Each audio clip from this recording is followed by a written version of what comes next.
From our archives, the Billy Graham Classics. Agora eu quero que você abra comigo em Mateus no capítulo 26, começando no versículo 36. Então Jesus vai a um lugar chamado Getsêmani e disse aos discípulos: sentai-vos aqui, enquanto eu vou ali orar. E ele levou consigo Pedro e os dois filhos de Zebedeu e começou a ficar triste, muito triste. Então disse-lhe: a minha alma está profundamente triste até a morte. Ficai aqui, orai e vigiai comigo. E ele foi a um lugar mais distante e caiu sobre o seu próprio rosto e orou dizendo: ó meu Pai, se possível, passe de mim este cálice, não como eu quero, mas como tu queres, que seja feita a tua vontade. Veja este quadro, são as últimas 24 horas da vida de Cristo e foi o período mais negro da história de todo o mundo. E aqui encontramos um incidente nas últimas horas da vida de Cristo, que quero que pensemos essa noite e vejamos que aplicação prática temos em nossas próprias vidas e no mundo em que vivemos. Muitas pessoas me escrevem e eles dizem que não entendemos o Evangelho, não entendemos o que você quer dizer, receber a Cristo ou nascer de novo, mas eu acho que mais pessoas escrevem para mim e dizem, e eles não entendem porque Cristo teve que morrer na cruz para que sejamos salvos. Eles não entendem as horas escuras do Getsêmani. Eles não entendem porque Cristo deu sua vida voluntariamente. Eles não entendem porque ele suportou a vergonha da cruz. Eles não entendem todas as frases da Bíblia que falam sobre o sangue de Jesus Cristo nas Escrituras. Você encontra a frase, o sangue de Cristo. O sangue de Cristo nos limpa de todo pecado. E as pessoas se revoltam porque não gostam disso. E se perguntam por que isso está na Bíblia e por que tanta ênfase colocada sobre a crucificação e a ressurreição de Cristo. Bem, esta noite, quero que vejamos que estas últimas 24 horas na vida de Cristo foram as mais escuras da história da humanidade. E ainda esta escuridão estava antes do amanhecer. E eu quero acreditar que a história se repete. E quando o mundo chega naquele momento de desespero, aquele momento em que está prestes a explodir, naquele momento em que parece não haver solução, naquele momento em que o sol nascer, o reino de Deus virá, porque temos a promessa nas Escrituras de que Jesus Cristo, o Filho do Deus vivo, está voltando a esta terra novamente. E ele vai estabelecer o seu reino, e então será atendida a oração que ele fez do Pai Nosso. Venha o teu reino, seja feita a tua vontade.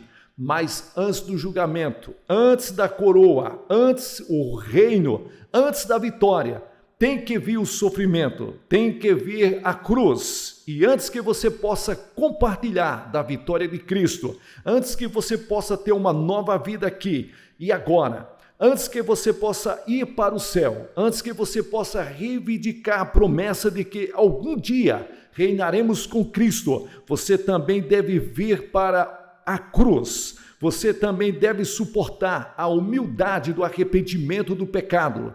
Você também deve vir na fé simples e ficar ao pé daquela cruz e receber o Salvador que se dispôs a ir para a cruz. E eu quero nessa noite que você veja que antes dele morrer, ele teve a última ceia com os seus discípulos no cenáculo. E eles foram agora para o Monte das Oliveiras, ao pé do monte. E agora eles estão em um jardim chamado Getsêmani. E Jesus deixa 8 de seus discípulos nos arredores do jardim. E ele leva 3 com eles, Pedro, Tiago e João. Ele vai um pouco mais longe no jardim e diz a estes 3 discípulos para vigiar e orar. E então ele sai a um tiro de pedra mais adiante e cai prostrado no chão e começa a oração agonizante. E antes de terminar, a Bíblia diz que ele estava suando gotas de sangue. Que agonia! Que a oração Cristo deve ter feito naquela noite. Muitas vezes nas Escrituras você encontra Cristo orando a noite toda. E se Cristo teve que orar a noite toda, imagine nós, agora em 1958, com os nossos problemas raciais, com os nossos problemas do comunismo, com os nossos problemas da criminalidade que se agrava a cada dia que passa, com todos os problemas sociais que enfrentamos no mundo e os problemas pessoais e os problemas dos pecados, nós, os americanos, não estamos orando, não estamos invocando a Deus, não estamos dando a nossa boca para o serviço de interceder, estamos com o coração longe de Deus. Porque quando o nosso presidente dos Estados Unidos fez uma proclamação para um dia de oração, outro dia, você não leu muito sobre isso.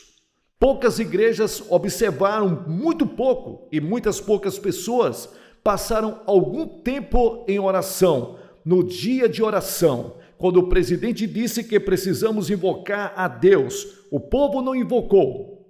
Não poderíamos nos chamar de uma nação cristã esta noite. Existem os cristãos que vivem na América e as influências cristãs foram sentidas nesse país. Mas hoje somos pagãos.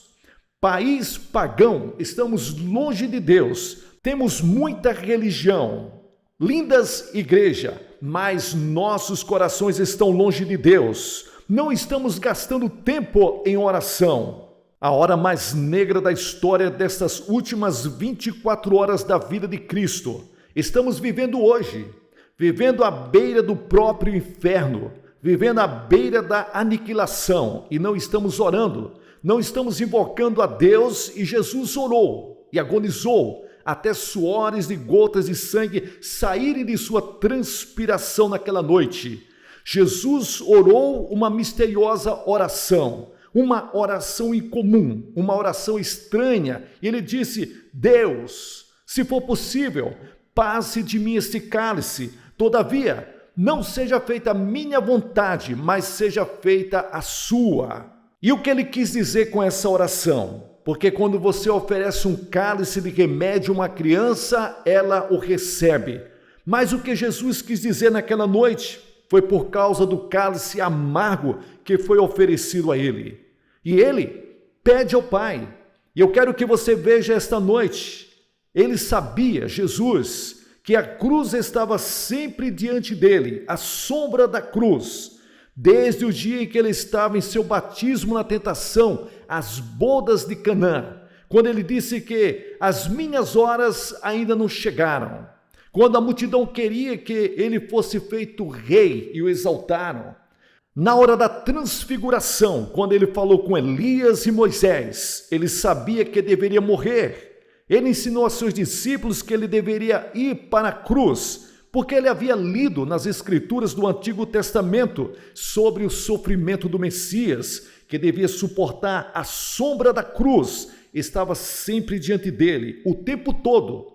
Ele sabia que tinha que ir para a cruz e pagar pelos nossos pecados, para que fôssemos salvos, mas aqui era a hora final. A taça do sofrimento era amarga para entendermos a química, a fórmula da mistura do copo naquela noite. Eu quero que olhemos profundamente. Por um momento, quero que vejamos e analisemos e quero que vejamos o quanto Cristo suportou para que fôssemos perdoados de nossos pecados, para que pudéssemos ir para o céu, para que pudéssemos ter a esperança da solução dos nossos problemas.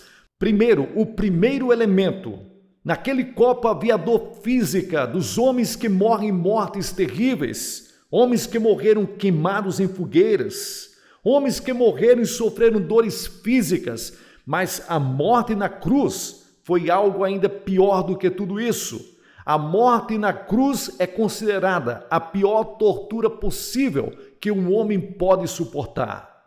Porque primeiro despojavam o homem da cintura para cima e depois as mãos eram colocadas juntas e eles eram ali completamente golpeados por chicotes de couros com pelotas em suas pontas e estava ali aços, chumbo, pedras embutidas naquelas tiras de couro, e eles batiam nas costas deles até que suas costas ficassem tiras, E muitas vezes o chicote daqueles, quando batiam no rosto, arrancavam seus olhos pela órbita, ou pegavam em seus dentes, e muitas vezes a morte seguia apenas para a flagelação.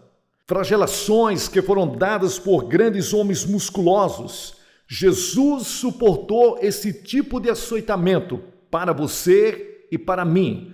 Então, eles levavam uma coroa de espinhos e colocaram ali, afiados, em sua testa, e o seu rosto sangrou, enquanto eles arrancavam a barba do seu rosto. Então eles cuspiram na cara de Jesus, até ficar coberto da cabeça aos pés com a saliva daquele povo que odiava. Ódio, preconceito, intolerância. Ali estava tudo aquilo ali expresso pelo coração humano contra Cristo. Cristo não foi morto por Roma ou por Israel. A Bíblia nos diz que Cristo foi crucificado por você e por mim. Meus pecados e seus pecados, Cristo foi crucificado. Nós participamos de tudo isso, todo o ódio da humanidade.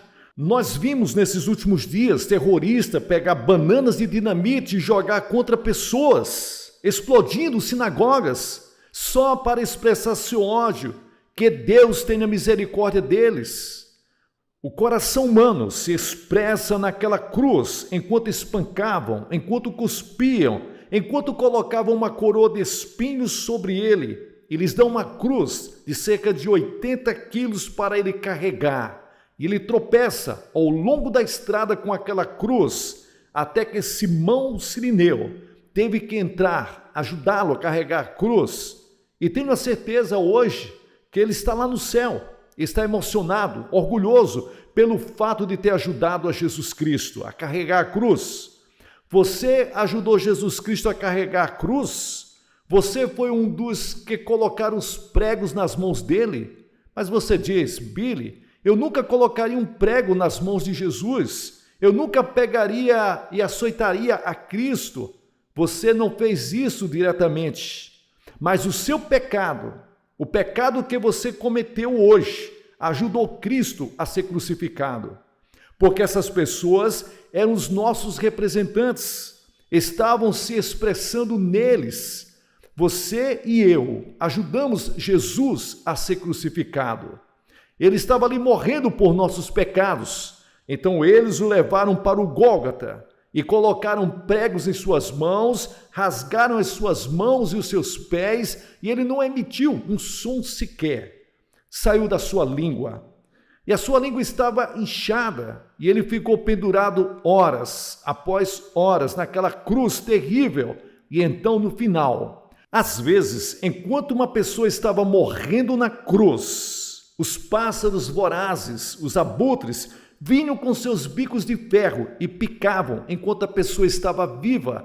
Aquilo era a cruz. E naquela noite, antes de morrer, Jesus estava de joelhos diante de Deus e dizendo: Deus, se possível, salva Billy Graham. Se possível, salva Jim Jones. Se possível, salve homens e mulheres. Veja se existe outro caminho, sem que eu tenha que suportar aquela dor. Ó Deus! Mas não havia outro meio. Havia o sofrimento que era a solidão que ele sofreu, porque Jesus foi para a cruz sozinho. Ninguém mais poderia ir com ele. Ele era o Filho de Deus. Ele era o único no universo que poderia levar todos os nossos pecados, porque ele era o Cordeiro Pascual, sendo morto desde a fundação do mundo por nós. Ele tinha em seu corpo e em sua alma a capacidade de suportar nossos pecados, porque você vê, o pecado estava contra nós. Nós nos rebelamos contra Deus e merecíamos a morte, merecíamos o julgamento e merecíamos o inferno. Mas Jesus disse: eu aceitarei o julgamento, vou levar o inferno, vou levar o sofrimento. E ele foi naquela cruz sozinho, porque só ele poderia sofrer, só ele poderia ser oferecido como um sacrifício que seria agradável a Deus e reconciliaria Deus com o homem. Então ele aguentou sozinho. Judas o estava traindo por 30 moedas de prata, cerca de $25 hoje. Você o traiu hoje. A mentira que você contou traiu Jesus. O pensamento lascivo que você teve, a ação imoral que você fez, a trapaça que você fez nos negócios, tudo isso. Traímos Jesus. Quantas vezes nós o traímos? Nós fizemos parte disso. Somos tão culpados quanto Judas. Iremos para os mesmos lugares que Judas foi, a menos que nos arrependamos de nosso pecado e venhamos a Cristo e peçamos a Ele, perdoe-nos. Jesus morreu sozinho. Os discípulos o abandonaram. Pedro o negou. E ele está lá, sozinho, pendurado na cruz por nossos pecados. Há muitos tipos de solidão. Há a solidão da solidão. Eu estava em uma praia deserta na Índia e não vi uma pessoa por milhas e milhas naquela praia, muito bonita. Eu acho que ali está ao longo de uma vertente de coral da Índia e eu ouvi apenas a batida das ondas contra as rochas. O almirante Barnes escreveu o livro Sozinho, em que ele falou ali como passou 45 dias sozinho lá no Polo Sul, na escuridão, em uma embarcação, na solidão, sem saber se a qualquer momento poderia ser puxado para baixo por um tubarão ou um avião japonês jogaria uma bomba sobre ele. Existe aquele tipo de solidão que conhecemos, mas existem outros tipos de solidão.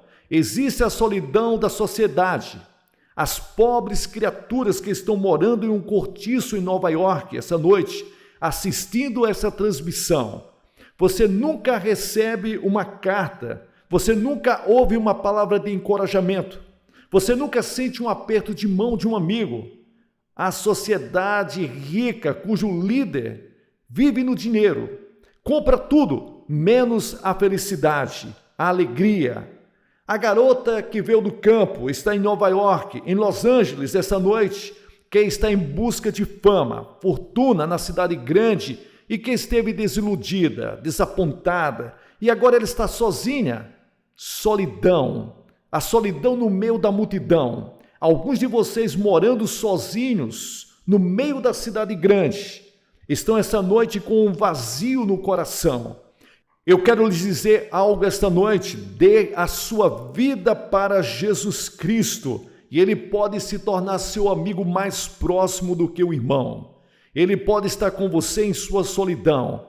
E então, há a solidão do sofrimento, que alguns de vocês que estão me assistindo no leito do hospital, em toda parte da América, e você está sozinho, deitado aí. Você está aí com alguns amigos, talvez em uma cama de água, e no seu quarto está cheio de sofrimento. Uma senhora deu sua vida para Cristo há algum tempo e ela disse que eu tenho sido uma pessoa aleijada por 5 anos e estou sofrendo muito sofrimento, terrível. E ela disse, passei muitos dias sozinha, mas nunca um dia solitário de minha vida, porque Cristo entrou no meu coração. Você nunca mais terá outro dia solitário se você aceitar Jesus Cristo. Jesus também sofreu. Ele sabe o que significa o sofrimento. Ele entende. Ele sofreu o sofrimento de estar sozinho. E ele pode vir e colocar a mão em sua testa e confortá-lo. Estar ao seu lado durante aquelas horas solitárias de sofrimento. E então, há a solidão da tristeza que você esteve muitas vezes no quarto de um doente. E você viu um ente querido ser arrancado de você. E você não podia fazer nada. E seu coração foi esmagado por decepções em sua vida. Talvez o seu marido tenha deixado você por alguém lá fora. Ou talvez você tenha sido deixado pelo seu namorado. E seu coração está esmagado, partido, sangrando esta noite. Jesus também sofreu. Ele teve um amigo chamado Lázaro que morreu e ele chorou quando Lázaro, seu amigo, morreu. E ele sabe o que você está sentindo aí e agora. E ele pode limpar todas as lágrimas dos seus olhos e trazer alegria e paz em seu coração e tirar essa solidão. E então, Há solidão de caráter que um homem pode encontrar em uma comunidade ou uma sociedade onde ele tem que se posicionar sozinho em algumas questões morais e não é fácil ficar sozinho. Moisés teve que se posicionar sozinho. Elias no Monte Carmelo teve que ficar sozinho. Todo o país estava contra Elias e ele foi o único homem que representou Deus. E você sabe que nós que conhecemos o Senhor Jesus Cristo como nosso Salvador, estamos em uma pequena minoria no mundo e estaremos cada vez mais sozinhos. Em alguns de nós, algum dia, terá que pagar com o seu próprio sangue e sua vida por causa da sua fé em Jesus Cristo. E você está sozinho em seu escritório.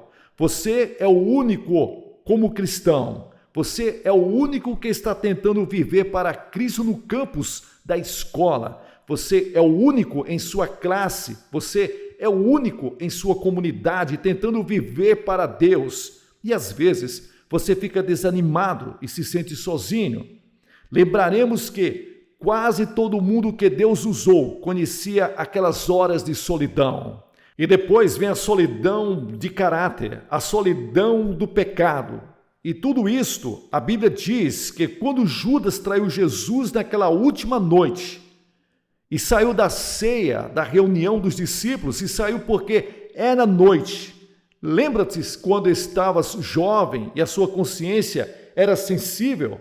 E se você mentiu, a sua consciência falou com você, mas agora tornou-se endurecida e embotada. E você conhece o remorso de muitos anos de pecado que existem. Muitos de vocês, sentados em um bar agora, desejam uma vida diferente, desejam não estar acorrentados pelos maus hábitos do pecado. Hoje à noite, e você gostaria de ser livre do pecado, mas você não pode tentar, é impossível. A solidão que o pecado causa, e você fica mais velho, mais solitário, e você vai ficando cada vez mais longe de Deus. Nada além de solidão, remorso. Você vai em frente e continua por um tempo. E a Bíblia diz que esse prazer no pecado por um tempo. Você pode se safar por um tempo. Mas quero lhes dizer uma coisa que um homem disse um dia desses. Não tenho medo de ir para o inferno. Ele disse que vai ter muita gente lá embaixo. Mas escute o que a Bíblia diz. A Bíblia diz que o inferno é um lugar solitário.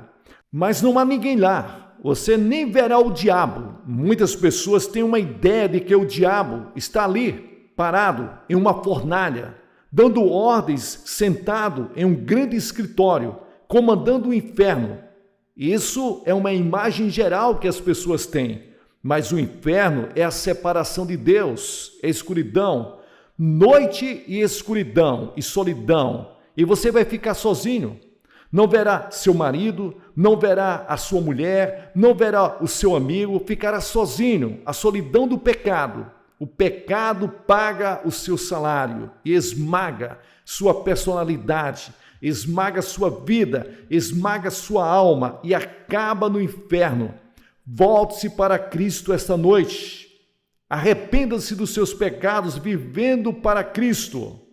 Deixa Cristo entrar e então o céu vai ser um lugar de comunhão, onde seus entes queridos e amigos estarão. O céu será um glorioso mundo de comunhão e amizade, e não haverá solidão no céu. A Bíblia diz que não haverá noite lá. Que esperança nós temos? Nós que conhecemos Jesus Cristo como nosso Salvador. Sim, a Bíblia diz que Cristo sofreu sozinho. Eu pisei o lagar sozinho. Não havia pessoas comigo, disse Jesus. Em terceiro lugar, o terceiro elemento amargo do cálice era a angústia mental que Jesus havia visto em Isaías, o profeta. Jesus sabia as aflições que tinha que sentir no dia seguinte, posterior àquela noite do jardim do Getsemane. Ele sabia o que ia acontecer mentalmente, estava sofrendo a tamanha angústia, enquanto pensava no sofrimento do dia seguinte. E temos milhares de pessoas na América que estão sofrendo mentalmente. Temos milhares de problemas psicológicos, temos milhares de pessoas em nossas instituições mentais, temos milhares de pessoas hoje que estão confusas mentalmente. Quero dizer-lhes que Jesus pode tocar sua mente se você o deixar entrar, porque milhares de nossos problemas mentais são resultado da separação de Deus, ou resultado da idolatria, resultado de colocar outras coisas em primeiro lugar diante de Deus. É isto que causa o desequilíbrio mental muitas vezes. Dê a sua vida a Cristo, coloque Jesus Cristo em primeiro lugar e eu garanto a você que Ele pode lidar com muitos dos seus problemas mentais, psicológicos, psicopáticos que enfrentamos hoje nesse país. Milhares de pessoas que estão sofrendo mentalmente aqui no Sul. São milhares de pessoas que estão sofrendo angústia nesse momento em particular. Não é apenas um problema do Sul, é um problema mundial. É o problema na Índia, não é apenas um problema do Sul. E milhares de pessoas estão examinando suas almas, examinando suas consciências, e suas mentes são torturadas. E perplexo com qual é a coisa certa e a situação mental complicada que estão vivendo. Eu vos digo, Cristo é a resposta. Venha a Cristo, venha ao pé da cruz. Deixe-o tocar sua mente, seu coração e relaxar a sua alma, seu coração. Então, conheceremos o amor por nosso semelhante que não conhece limites e amaremos nossos vizinhos, como já disse. Existem milhares de pessoas que querem obedecer à lei, mas não sabem o que é a lei.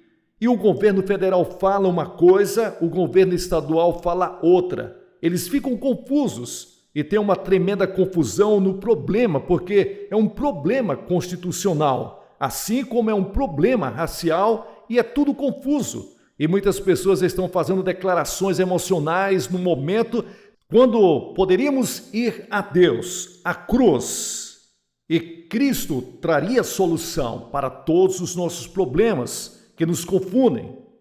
Seja qualquer problema, existe solução somente em Jesus Cristo.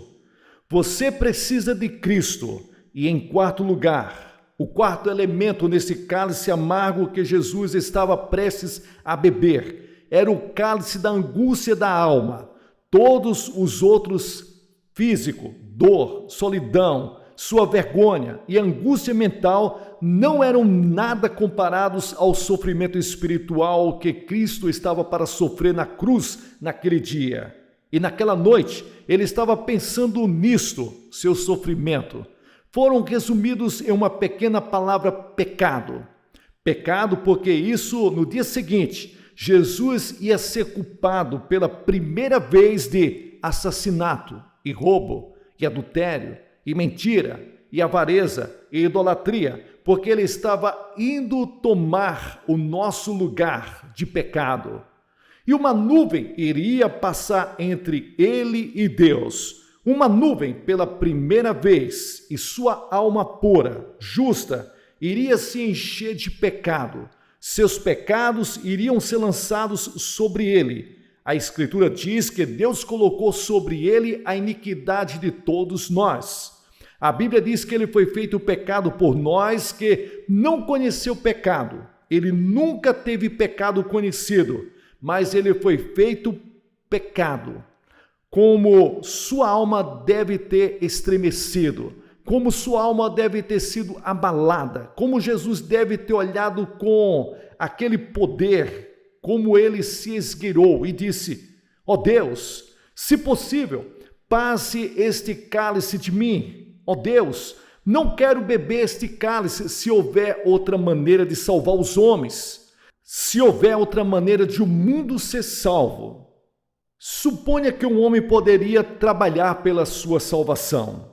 Mas a Bíblia diz que você não pode trabalhar para a salvação. A Bíblia diz que é pela graça sois salvos mediante a fé. Isso não vem de vós, é um dom de Deus, para que ninguém se glorie. Você poderia trabalhar até os ossos fazendo boas obras, mas isso não salvará a sua alma. Você não pode ser salvo pelas obras, porque suponha que um homem fosse muito rico, tivesse bilhões de dólares, e nessa noite, suponha que você fosse esse homem, e você desse tudo para a caridade, e desse tudo para Deus, você iria para o céu? Não, a menos que você venha para a cruz, porque você vê, se você pudesse abrir o caminho por você mesmo, pudesse trabalhar pela sua própria salvação e planejar o seu caminho para o céu, Jesus nunca morreria na cruz naquele dia. Mas Deus disse para o seu filho: não há outro caminho. Se for possível, passe de mim esse cálice. Se for possível, Deus, deixe esse cálice passar de mim esta noite. Eu não quero ter que beber, a menos que eu precise. Mas não havia outra maneira. E se eu pudesse lhe dizer outra maneira de salvação, o que seria mais fácil? Mas eu estou aqui em Charlotte, Carolina do Norte. Esta é a minha casa, foi aqui que eu nasci, foi aqui que eu fui criado. Tenho orgulho dessa cidade. Eu amo este grande estado da Carolina do Norte, as montanhas, o mar. Tudo aqui é muito bonito para se viver. E eu não serei culpado, traindo meus vizinhos, meus amigos. Digo a você esta noite, depois de estudar esse livro por 20 anos, não há outro nome dado entre os homens pelo qual devemos ser salvos, exceto o nome de Jesus Cristo. Não há outro caminho de salvação, exceto ao pé da cruz. E quando eu olho para aquela cruz essa noite, eu vejo 4 coisas. Eu vejo primeiro a terribilidade do pecado. E eu sei que eu sou um pecador quando olho para Cristo, morrendo em meu lugar na cruz, e percebo as coisas que fiz, que foram os meus pecados que o prenderam lá. Devo clamar: ó Deus, eu sou um pecador. Então, a segunda coisa que vejo é o maravilhoso amor de Deus. Mas Deus confirma seu amor para conosco, porque Cristo morreu por nós quando nós éramos pecadores. Porque nós, você, eu, nos rebelamos contra Deus, nós pecamos contra Deus. Você fez coisas que você sabe que não deveria ter feito. Você ajudou até Jesus a ser crucificado. Mas apesar disso, Deus te ama. E na cruz, lá estava escrito com letras gigantescas em neon: Deus amou o mundo que deu seu Filho unigênito para que todo aquele que nele crê não pereça, mas tenha a vida eterna. Existe o amor de Deus. E se você tem qualquer dúvida sobre o amor de Deus, olhe para Jesus ali. Ele morreu por nós. Em terceiro lugar, naquela cruz, encontro minha completa redenção. Cristo inclinou a cabeça e disse que está acabado. Não posso acrescentar nada a isso. Não posso tirar nada de lá, da cruz. E se eu tiver que chegar ao céu, eu terei que ir para a cruz. E se eu quiser que meus pecados sejam perdoados, eu terei que ir para a cruz. E eu quero te perguntar essa noite: você já esteve na cruz? Tem certeza disso? Já se encontrou com Deus na cruz? Você pode ser um membro da melhor igreja dessa cidade, ter uma vida moral. Você pode ser uma pessoa decente. Eu não sei quem você é ou o que você fez. Isso não faz diferença de que raça você é. Qual a sua nacionalidade? Qual é o estado que você mora? Se você é rico ou pobre? Qual a educação que você tem, ou se você não tem? Mas se você vier para a cruz e você diz: Billy, quão tolo você é dizer que se eu aceitar a Jesus e vir para a cruz, eu estou perdoado. Sim, você está certo. E a Bíblia diz que a pregação da cruz é loucura para os que perecem. Deus disse: você diria que é tolice. Você pode ser um PhD da melhor universidade. Se você nunca se encontrou com Jesus, se você não tem paz com Deus, você terá que vir como uma criancinha, se colocar na cruz. E você não vai entender intelectualmente. Você nunca entenderá. nunca entenderá toda a expiação, nunca conseguirá fazer tudo, mas você vem com uma fé simples como de uma criança e entrega sua vida a Cristo. Você pode ser o maior empresário da Carolina do Norte, você pode ser um líder da sociedade, você pode ser um funcionário do sindicato, pode ser um trabalhador, seja quem for. Você tem que passar pela mesma porta para o reino. E Jesus disse que Ele é a porta estreita. A porta apertada é a cruz. E se você não tem certeza disso, que já renunciou ao seu pecado e recebeu a Cristo como Salvador, venha esta noite. Porque eu não vejo como qualquer pessoa poderia resistir ao amor de Deus. Muitos me perguntam, qual é o pecado imperdoável? Eu vou te contar o pecado que Deus não pode perdoar. Qualquer homem ou mulher que rejeita ao seu Filho Jesus Cristo, que morreu pelos seus pecados, comete o pecado imperdoável. Não resta mais sacrifício pelo perdão. Não há outro jeito. E eu te digo, meus amados amigos desta grande nação, há apenas um caminho de perdão, redenção e salvação, e é a cruz. E estou pedindo para você vir para a cruz essa noite. Receba pela fé o seu Filho Jesus Cristo. Não negligencie, não deixe para outra noite. Você pode nunca mais ter outra oportunidade, outra noite como essa. Vou pedir a todos vocês, nesse edifício, que se levantem de seus assentos. Agora, centenas de vocês apenas se levantem agora e venham, fiquem bem aqui na frente e digam esta noite, eu quero Cristo, eu vou me identificar com Ele na cruz, estou pronto para deixar meus pecados, estou pronto para me entregar a Cristo, eu quero preencher a minha vida e quero que Ele me ajude a resolver meus problemas e perdoe meus pecados e alivie meus fardos.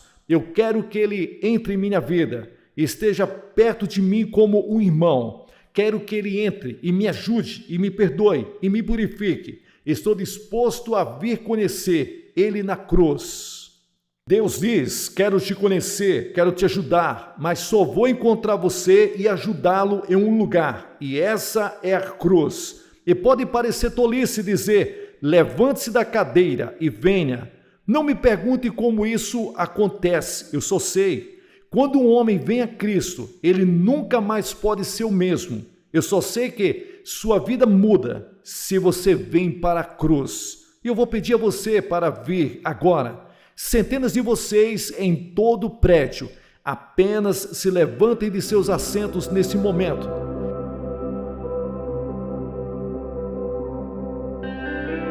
Pessoal, aqui é o pastor Gilson Soares fazendo aqui as locuções das mensagens do reverendo Billy Graham. Você que chegou até o final desse vídeo, que Deus abençoe você ricamente. Abençoe este canal e a obra missionária na cidade de Guarabira, na Paraíba, com qualquer valor que Deus colocar no seu coração, para que possamos fazer mais e melhor. Que Deus abençoe você, em nome de Jesus. Se você estiver em casa, você estiver na sua sala de estar, pois centenas de pessoas estão vindo aqui para entregar sua vida a Cristo, como fizeram todas as noites. E você que está em casa, incline a sua cabeça, e todos que estão com você na sua sala, incline a cabeça e ore baixinho. Diga apenas, eu abro meu coração, eu dou a minha vida para Cristo. E amanhã, vá a uma igreja mais perto da sua casa. Que Deus abençoe vocês.